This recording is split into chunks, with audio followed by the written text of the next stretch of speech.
Jake's POV. "So, what do you think?" Seal asked, having just presented me with the newly reconstructed version of the hoverbike I left him a few days ago. We were standing in his workshop next to the forge. "It looks totally different," I said, surprised.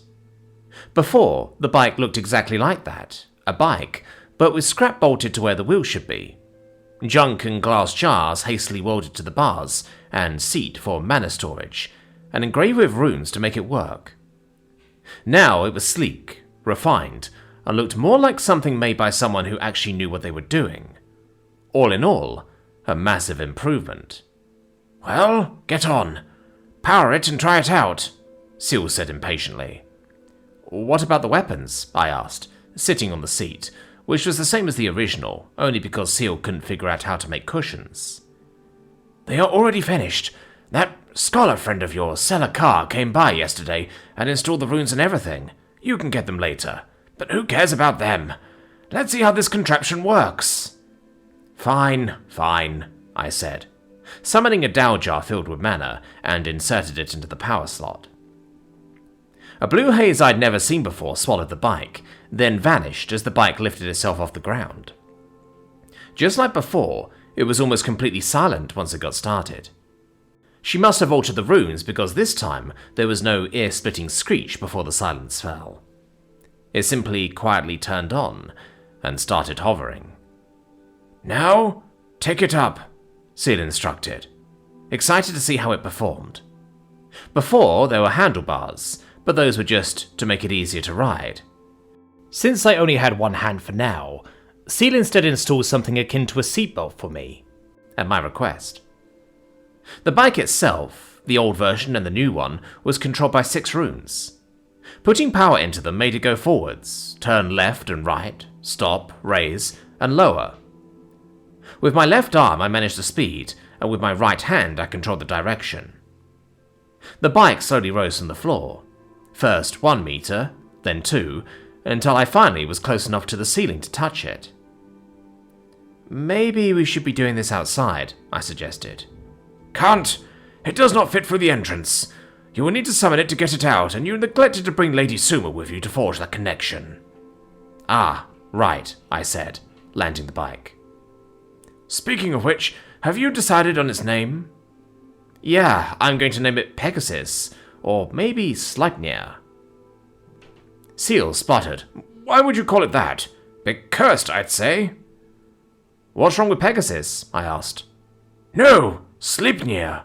That's bad luck, naming a summon after a beast like that." "You know what Sleipnir is?" First Yggdrasil, now Sleipnir? How long did the Vikings stick around for exactly? I wondered to myself. "Of course. They were the shadows of death that the Vikings rode when they hunted Nume." "What? Have you never heard the stories?" he asked. "Actually, I suppose you wouldn't have been a familiar from wherever it is you're from." "My world has stories of Sleipnir too, but it wasn't like what you described. Not exactly, anyway." "Well, here is bad luck, so I wouldn't recommend it." "Maybe Chariot?" "That is a good one. Does it mean something?" Seal asked.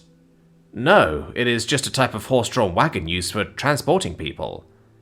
"Right, yes, indeed," Seal said, nodding his head.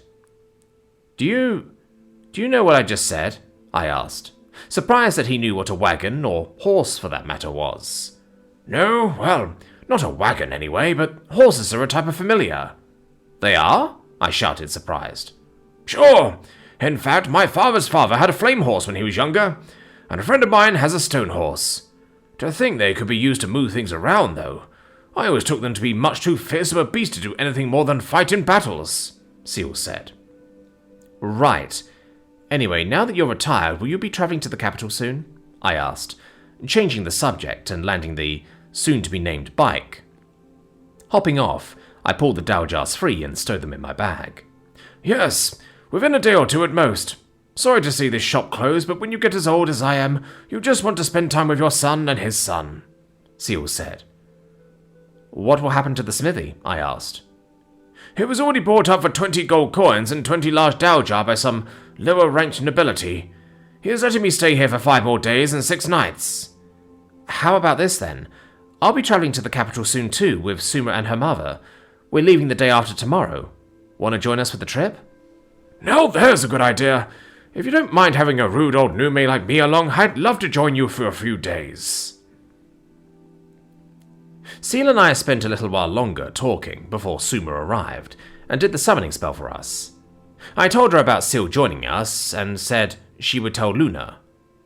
After that, we left the smithy for the last time, and made plans to meet Seal by the Citadel in the morning the day after tomorrow. I also stopped by Selakar's lab and told her that I was travelling to the capital, explained why, and said that I would return in a few weeks. She wished me a safe journey, in her usual formal way, and I went back to Suma's. The next day passed really slowly. As big as the city was, that's only by sheer distance between things. In actuality, it was pretty boring, with not much for me to do. Finding ways to pass the time was a challenge.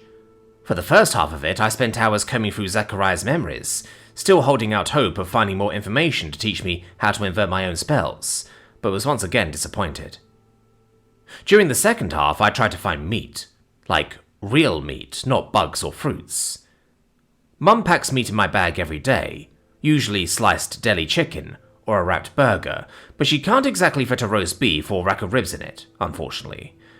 Once again, I was met with disappointment. Finally, the day came. The four of us met in front of the Citadel and left the city of Zak Asham. I don't know why, but I expected us to be flying in formation. That was not what happened. Once Luna and Seal found out they could get there without flying, just by riding on chariot with me, the two of them, and Suma, immediately climbed aboard. I spent the bulk of the next several days with free birds either hiding under my shirt or perched somewhere on my body. One time, Seal tried perching on the outer rings of Chariot's base, but the wind rune sucked him off his spot and launched him straight down, very quickly and with a loud, surprised squawking sound. He flew back up a few seconds later, missing some feathers, and suggested we take a break for a bit. Thankfully, since we were approaching from a different direction, we didn't have to cross the wasteland to get to the capital this time. On the fourth day, at some time around noon, we saw the castle tree peeking over the horizon. We had once again arrived at the capital, Ambos on Pera.